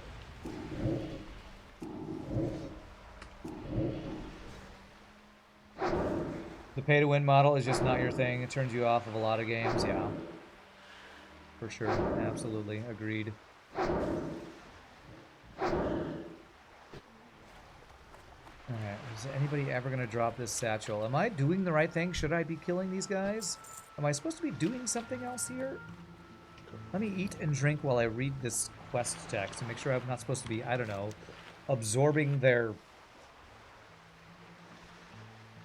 aura or something. Tribe of Naga. Tide Hunters and Sea Witches. It just says kill them. Okay. Just says that they're supposed to have whatever this thing is, this random satchel that I can't find.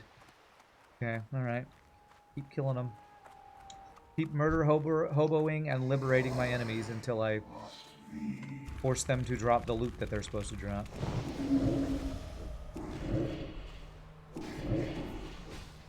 In your eyes, microtransactions that aren't just eye candy stuff or minor convenience are an instant no for you. PoE is as close as you can forgive to that. Selling stats have to have proper inventory organization, yeah. Yeah, PoE kind of rides that line well, but PoE's monetization, I think, is acceptable. You're going to have a game that you're constantly updating, adding new content, and consistently improving. You got to make money somehow, and if the way you do that is through cosmetics and convenience, I can accept that. I don't enjoy things where you spend money to buy power. That's like all the Eastern MMOs seem to do that, or pay to skip is a lot of those games. You know, you pay $60, you can skip the leveling process. It's like, well, then why am I playing the game if I'm paying to skip the leveling process? I pay to buy the game, then I pay to skip playing the game. If your game has a leveling process that is so boring or tedious that nobody wants to do it, maybe you didn't design the leveling process very well. You know? You know? You know?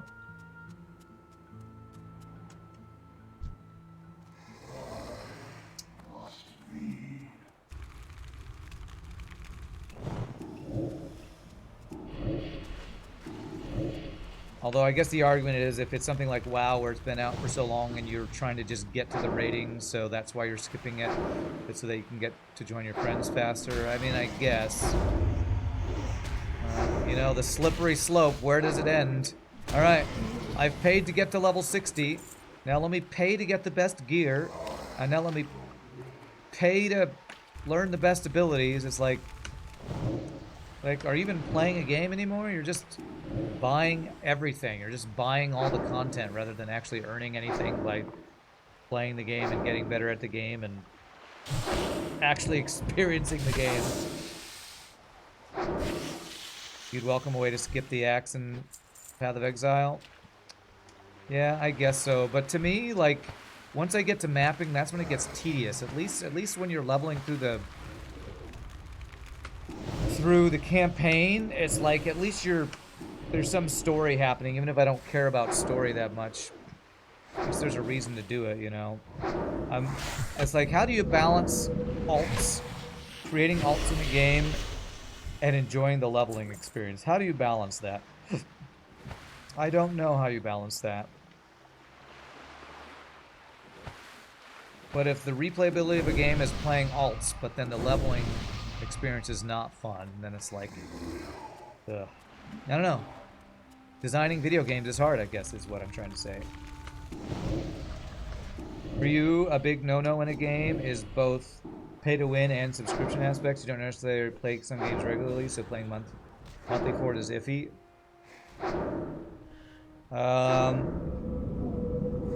Well, to me, that depends on the game. If the game is good enough that that there's so much content in it that it is the only game you play, I can see playing a subscription fee for it.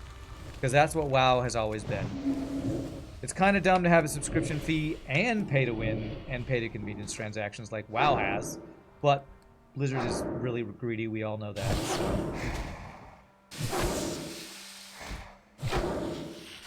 So. But then there's the thing, like, what if there's a subscription, but there's no box price? Then that's the model that, I feel like there's some model like that. I think Elder Scrolls Online, maybe? No. A game that's, like, free to play, but you can do a subscription for the stuff that basically makes the game not a slog. I feel like Elder Scrolls Online kind of does that. I think Elder Scrolls Online is free to play, but then if you pay the subscription, you get, like, way more bag space, and you're not limited on a bunch of stuff. Oh, finally we did it! Oh my god, it only took 12 hours. Alright, we finally did it. Okay, let's go head back. 12 hours and a bajillion kills later, we got the random drop we needed. I honestly don't know what my preference would be for a service-providing game, which is basically a game that is providing a server for you to play on and has constant updates. Like, that has to be, they have to make their money somehow, and some companies do it by subscription based to pay for the servers and the ongoing content. Some make it free to play but give you cosmetics to buy and convenient stuff to buy. That's how Path of Exile does it. So I don't know. Subs can go suck a carrot. You have an instant no. Don't care how good it is. Alright, then you probably aren't ever going to play WoW, I guess. Diablo 4 has seasons. The vast majority of the content they release each season was behind a season pass that you have to pay for. That's a nope for you. You hate the crap out of that model. You know the payment. You know the moment you pay it up, you'll have next to zero time to enjoy the game that month because there's some kind of job situation you dedicate all the time to. Just a note for you. Alright. What's up, Pseudo Drifter? Happy wowing? Appreciate it. I think maybe my... I think the MMO I keep talking about, Ashes of Creation, their plan is to have... I think this is what their plan is. To have a box price. You pay for the game. You get access to that game forever. And if they have expansions, you probably pay for the expansion or whatever. But there's no monthly sub. But then they also, I think, are going to have cosmetics store, which is supposed to not have any pay to win or pay to convenience, I think. So I'm probably pretty cool with that model of you buy the game, you own the game, you can play it forever. And the way they sustain their servers and adding new content is through cosmetic purchases in a store and you know, buying expansions when they come out, that kind of thing. The Ubisoft and EA execs trying to convince people gamers should get used to not owning the games they pay for. Yeah, that is pretty stupid. I understand the subscription model, and it's probably because I played WoW for so long that I kind of accept it, but maybe it is outdated and not a great way to do things. I also feel like gamers are kind of spoiled though in the fact that there are some games that are just so cheap and give you so much content, and we're spoiled by the indie games that AAA devs try to just go the other side where they make the graphics quality so high or something else that is a huge draw, but you're having to pay out the ass to experience that good graphics quality or whatever it is they're boasting in their game. You'd endorse that approach? The box price and cosmetics is how they pay for the ongoing service, yeah. Yeah, the box price and eye candy for people to flex their wallets, that's right. Of course, then the downside of stuff like that is, and again, Ashes of Creation is what I keep coming back to because that's the game that I follow that much, that's in early development, is if you're buying the stuff to look the best, then the accomplishment of getting the best gear in the game to look really cool loses some of its value if you could just pay out of your wallet to look cool. But they're doing an interesting thing to still add some prestige to using the stuff that you pay for, in that if you buy something from the store, from the cosmetics store, you can't just instantly equip it. You have to actually have gotten the gear that's of that same type or style in the game to be able to wear it. So that you can buy it to look cool, but you still have to have done something in-game to be able to use that thing, which is an interesting idea, because then it's like, well, are people going to buy it if they can't consistently wear it? Probably, but they just have to work a little bit harder, apart from just, you know, spending the money on it. So that sounds like an interesting approach to keep it from just the best looking people in the game or the people who spent the most money kind of thing. Except that the AAA people shill out garbage that has nothing except the graphics. Yeah. Yeah. In a lot of cases, that's certainly true. Alright, where am I going to get this thing? I think it might be that little tower I have to go in for this other quest. The weird approach, people probably won't buy that. I don't know. It's the thing that I'm talking about is for a game that is literally unplayable, doesn't even have a pre-alpha yet, or has an alpha 2 later this year, and people are still buying cosmetics. People are already buying cosmetics for the game. That's how much they believe in the game. It's kind of the Star Citizen thing, you know? How much do you believe in a game? Will it actually deliver on all the promises it's making? You better hope so, because you're gambling on it by spending all your money on it. A garbage AAA title does cost $70 when a much better objectively and subjectively all biometrics game from an indie site only costs $30. Well, and that's the thing, though. Like, AAA titles cost $70, and they've cost $60 to $70 for, like, 20 years. So, like, with inflation, shouldn't these AAA titles cost more money? They probably should, but gamers probably aren't gonna accept that because of the fact that there are indie games that are $30 that are so much better. So it's like, seems like there's a reason why mobile gaming keeps exploding and getting bigger, and AAA companies are keep merging and get bought out and are dying or are selling out or whatever. It's like they literally cannot sustain what they used to do with modern day stuff, it feels like. Okay, we got an ad here. Okay, he's dead.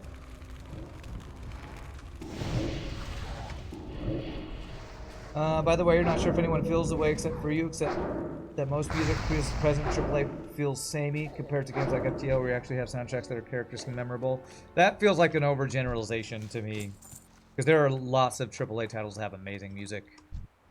That just feels like an indie game Andy, if I can use what the kids are saying. There are some great indie games with great music, but there are some really great AAA title games with music. I mean, just look at so much of the Final Fantasy soundtracks, or I think Elden Ring has some badass music in it. So that feels a little bit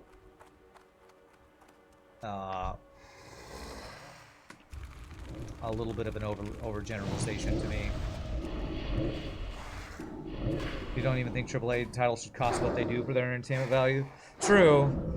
But the reason they cost what they do is usually not because of the value they provide, but because of the cost to create, you know? So it's like, it's a weird dichotomy now, where we're paying the same amount of price for video games that we paid for 20 years, but we're getting we're not getting more value out of it, really. We're getting the same or less value for the same amount of money after many, many years. Some N64 games cost about $75 back in the 90s. Yes, they did. Yes, they did. I remember like Secret of Mana or Final Fantasy VI or something, getting one of those games and having a hard time convincing my parents to buy it because it was $65 or $75 or something insane. Back in the 90s, that'd be like what, 90 to 100 bucks these days? It's kind of crazy. You're pretty positive that a lot of it sounds samey? All right, well then we're going to disagree, because I just completely disagree with that statement, RPG Nerdos. I just saying that indie game music is good and AAA music is samey sounds so, I don't know, that just sounds, I don't know, AAA titleist. I don't want to say racist because that's way worse. But like, I'm just gonna disagree with that. That to me is like, that's like it depends in FTL. It depends. It depends on the game. I think there are plenty of AAA titles out there that have great music, and I bet there are a lot of. I've played a lot of indie games that have eminently forgettable music. Because it's not made by somebody who's trying that hard, who has that much music experience. They're just trying to put music in their video game. Don't forget the games that launch with a DLC ending. What does that mean? I'm not sure if I understand that. Holy crap, there's 2 people in there. Okay. Well, one of them's level 30. Okay.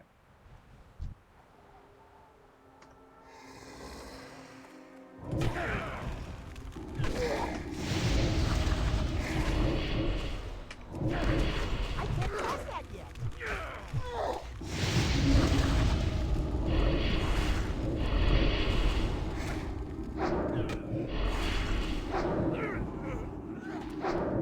I think it's like Mass Effect 3. Everyone hated the ending, so they made a better ending that you had to pay for.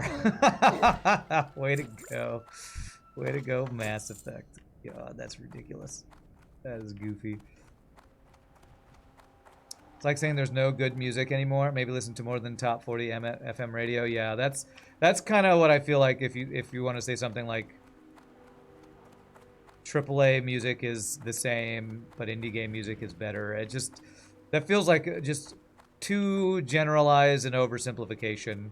I understand if you prefer indie games and some of your favorite music that you've ever heard has been in indie games, but that's, I just can't agree with that type of mindset. Even if I understand where it's coming from and agree with that sentiment for certain situations. But to me, some of the best video game music that's ever been made was the stuff done by Nobuo Uematsu for the mid-90s Final Fantasy games.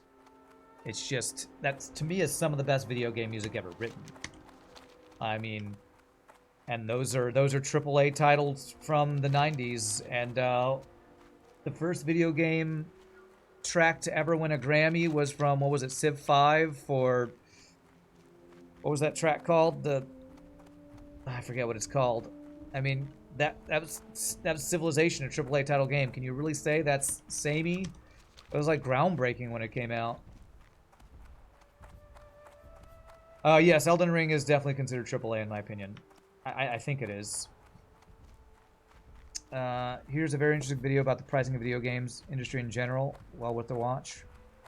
Video game pricing. Cool, I'll watch that later.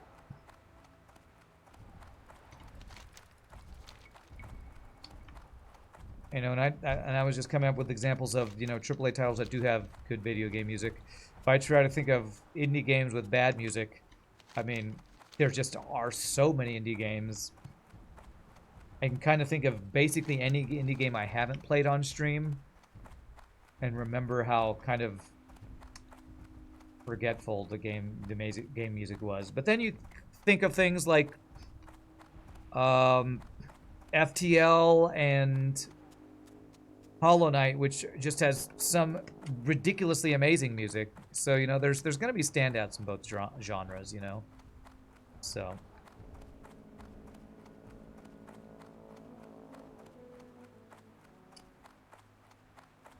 okay. All right, so we're turning in this quest. I'm going to go turn in all my quests at the place over here. Well, And then I think we have to do some walking and the flying elusive simulator to scepter get of my level light. 38 Your spells. acquisition of it has removed a grave threat to the world. Well done, adventurer. Oh, this is the well done. serpent statue thing. Adventurer, I entrust you with the Oh, gem of the jeez. serpent. Place this gem on Ah, the serpent jeez. statue's head on Oh, Ranajar gosh. Isle, Ah, a small jeez. island northwest of here. Placing it will summon the one who protects the Book of the Ancients. All This right, I book guess I'm contains gonna the go do this secrets of one the more Naga, quest. It's secrets that have been kept for the centuries. breadcrumb Bring thing. I this want to book go me, and we will learn much train my about our spells, but I got to scaled do one foes. more quest. One more quest. I'll probably do this. Well, then I gotta run over here and turn it in. Okay, we're gonna probably go late on our first break here. Jeez, I wish I had started this quest before I had done the Thunder Axe Fortress quest. Then I could have done some more efficient questing here. Oh well, oh well.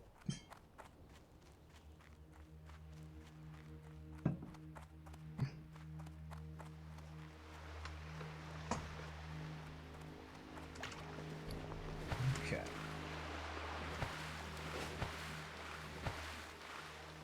I guess my question to you, RPG Nerdos, is about the whole AAA music sounds too samey. What are your examples of that? That's what I'm curious about. Which AAA titles that you played or watched or heard are you referencing?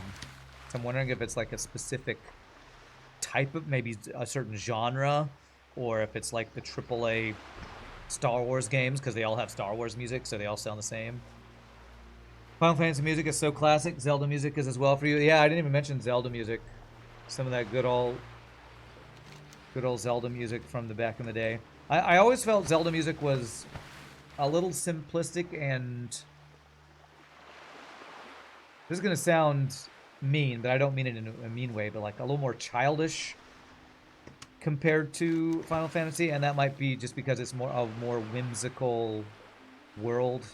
Zelda has always felt more whimsical with fairies and, you know, you're breaking pots to find gold, whereas Final Fantasy is the world is dying and we must absorb the espers to keep the planet core from imploding. You know, Final Fantasy was always, you know, end of the world, more serious, and Zelda was always more whimsical.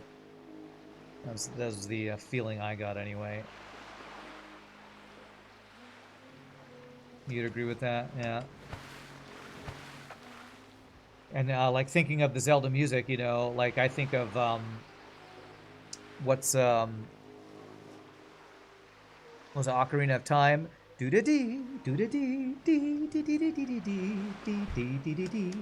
You know, it's like happy-go-lucky, fun. Do do do do. You know, it's like floaty and whimsical and simpler compared to like Final Fantasy, was it 7 or 8 that's got ba da da da. You know, it's like all more epic and, you know, more active and intricate and interesting melodies and stuff. God, I love Final Fantasy music.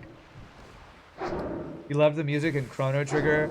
Now there's a really good YouTube video about Chrono Trigger's music from a music theory standpoint that I watched a while back. Chrono Trigger has some really interesting things going on for its music. And if you are interested in music theory, There's a YouTube video, I can't remember what it's called. It's probably something like Music Theory and Chrono Trigger music or something. That, if you don't know a lot about music theory, might be hard to follow, but I found it fascinating. Talking about the reason the composer chose certain types of chords and the different... There's things in music theory called Lydian, Mixolydian, Dorian, and their modes, and they have to do with different scales. And the Chrono Trigger composer kind of mixed some of those things and made interesting choices that wouldn't be normal for like a classical theory type of music, and it's really fascinating. Right, I need to probably focus up here. This might be a difficult fight, so let me drink up here. Final Fantasy, Chrono Trigger, Phantasy Star, it's all amazing and timeless. I don't remember the Phantasy Star music, but I do remember playing Phantasy Star online with my friend Tim. Alright, let's see what's happening here. Are we summoning an enemy? We are. Okay, he's only a level 38 normal dude. Okay, good. No crazy elites or something. Majora's Mask was definitely darker without being grim. True, true. Still had a lot of that whimsy and fairy tale feel in Majora's Mask, I would say. Alright, there we go. We go back and turn that into that guy. Alright. Gilgamesh's theme for Final Fantasy V is still epic for you? Yeah. Well, I talk about Final Fantasy music, and Final Fantasy 6, 7, and 8 are three of my favorite soundtracks of all time. But I think I actually still rate Secret of Mana soundtrack higher. Like, it might be because of the nostalgia factor and the fact that back in the day, Secret of Mana was just my all-time favorite RPG and probably will forever remain. And so many of the soundtrack tracks from Secret of Mana, I hear them and I instantly get teleported to the zone that I was in or the boss fight that it's from. So I have to give it an honorable mention to Secret of Mana because I love that music so much. I think the last track I played before the stream was from Secret of Mana. Yeah, Tell a Strange Tale. Oh man, I love Secret of Mana music. True Silver and Mithril. Mithril, so can't do either of those. I still at some point on stream want to do a playthrough of Secret of Mana with the remaster, because I did a playthrough of Secret of Mana way back when of the original, but I still haven't done the remake. I still need to do that at some point. Final Fantasy VI music rules. Final Fantasy X has some stuff you like a lot too. Most of the music you find forgettable sounds like something you'd hear in a movie. You don't know if that makes for enough of a description or if there's a name for that type of music. You might find later some examples that you find forgettable. Now, what's interesting about your description RPG is reminds me of something about movie music from some YouTube videos that I've watched. And that is compare John Williams scores to the scores of almost any of the Marvel movies in the last 15 years. And I think that's an interesting discussion because that's also coming from like a music theory. There's some music theory reasons behind that. And I can see what you're saying. Because like the Marvel movies, there's maybe one Marvel Avengers theme that you can think of that's vaguely memorable. But like, I don't remember any of the music from any of the Marvel movies pretty much from the last 15 years. But I can still remember Duel of the Fates from the episode 1. Was it Attack of the Clones or whatever the first one was? Phantom Menace. And you can still remember Hedwig's theme from Harry Potter. And that has a lot to do with, I think, composing style. Because I would say a lot of the forgettable music is trying to do something that's like atmospheric or setting a tone, but doesn't have a melody. And there's a composer, the German composer from 19th century, I think it was, Wagner.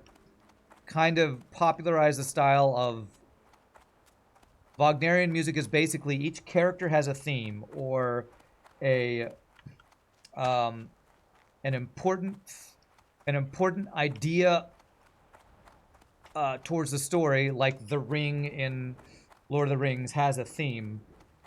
And I think a lot of video games that are forgettable don't have a theme for memorable characters. And I have a feeling that a lot of what you're talking about has to do with this idea. Minecraft music's so good. Minecraft music's pretty darn good too. The long-lost book of the ancients. That I will is ensure this book is passed on to the actually High a Council. huge upgrade. You've Nice. done well today, and for that you are to be Okay, thanked. that was definitely worth doing. As a hero should be thanked. And that's the kind of stuff I find fascinating that I'll watch YouTube videos about, is like music theory and how it makes you feel, or why it makes certain things memorable, or why it's great in this genre but doesn't maybe work as well in this genre. Last summer, your friend, his daughter, and I played through Secret of Mana together. It was a blast playing with all 3 people. That's part of the reason why that experience for me is so memorable, is because I played with me, my brother, and my friend Tim. We did so much gaming together, and we did like a whole playthrough of Secret of Mana one summer, and it was such a good time. C418 hit it out of the park with the Minecraft score for sure. And I feel like Minecraft is an interesting example of kind of a successful version of not having a lot of really interesting melodies. It's kind of just, it is kind of atmospheric, but in a soothing, relaxing way that evokes, you know, just chilling out and playing Minecraft, even if there's no super memorable melodies or anything. At least with the Star Wars sequel trilogy, we still had William. Ray's theme is amazing, John Williams. I don't remember Ray's theme, but I'll take your word for it that it's good. Because there's so much other negative crap for it that I don't even remember what Ray's theme was. It probably was good, though, if John Williams wrote it. I feel like he's never written a bad theme in his life. What's up, Gunther? How's the quest? It's going well. Grindy as usual. Just talking about music and video games and movies while grinding, and wow, it's a good time. It's a good time. I'm about to go on Walking Simulator, though, because we hit level 38 and I need to go get my spells. And we are on the continent that has no spells. No Warlock trainer, sadly, for Alliance. What I'm saying does sound like it plays a large part in how you feel about some music. You do like when, for instance, a specific character has that unique theme and it sticks in your head. Yeah, I mean, the things that I'm thinking about that you probably really like, RPG, are Hornet's theme and what's the main village in? Oh my god, my brain cannot think of stuff when I'm trying to play a video game and talk at the same time. Hollow Knight's theme, like all the different themes all have very memorable, well, most of them have very memorable melodies, but with something else cool going on, like the violin accompaniment or the kind of marimba flowing water sound in the background, but there's a memorable theme that ties it all together for you. Yeah, like the Dirtmouth theme, that kind of stuff.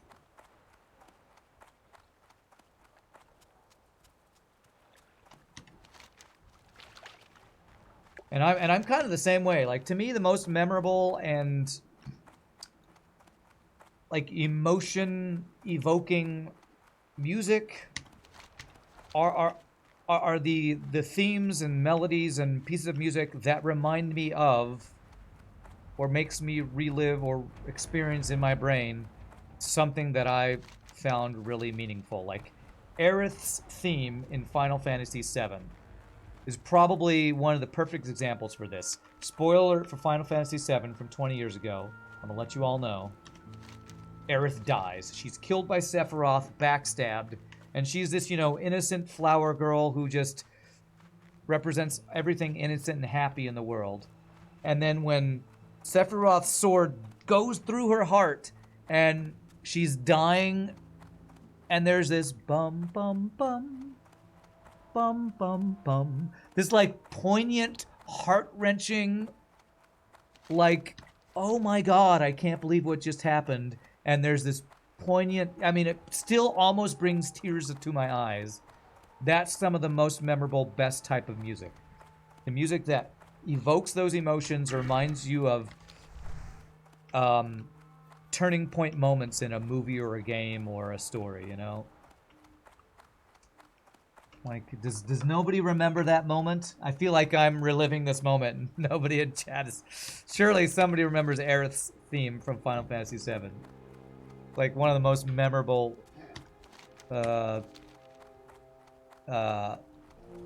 moments in video games, I feel like. I don't know. I guess nobody else remembers Final Fantasy VII, or my chat's not working or something. Come on, chat. Back me up here. Back me up here. Nobody? Nobody? Bueller? Final Fantasy VI, when we find the airship in the world of Ruin in the open world, then goes from that bleak song to heroic song. Because it's like hope is returning, that always gets you. Yes, that's a great similar moment. I spoiled that for you 20 years later, I know. How horrible of me.